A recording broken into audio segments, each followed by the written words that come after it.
सुना हुकूमत किसको कहते?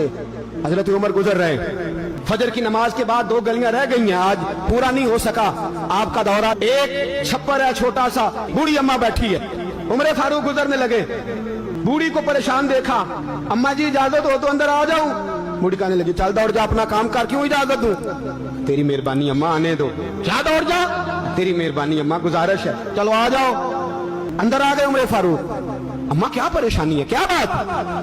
अम्मा कहने लगी खामद इंतकाल कर गया, औलाद अल्लाह ने दी कोई नहीं, मैं गरीब हूँ, 3 दिन से रोटी नहीं खाई, 25 दिनार का कर्जा चढ़ गया है, मुझे उमर फारूक से बड़ी शिकायत है।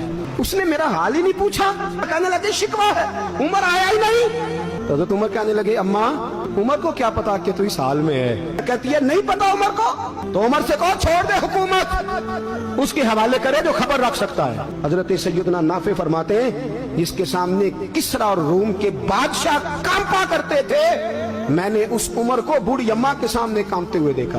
राशादारी है उमर फारूक का। दौड़े गए, 25 दिनार लाए, राशन रख के लाए, रोटियां पकाई, बूढ़ी अम्मा को खिलाई, कहने लगे अम्मा 25 दिनार ले ले और चल, गलती हो गई, उमर को माफ कर दे।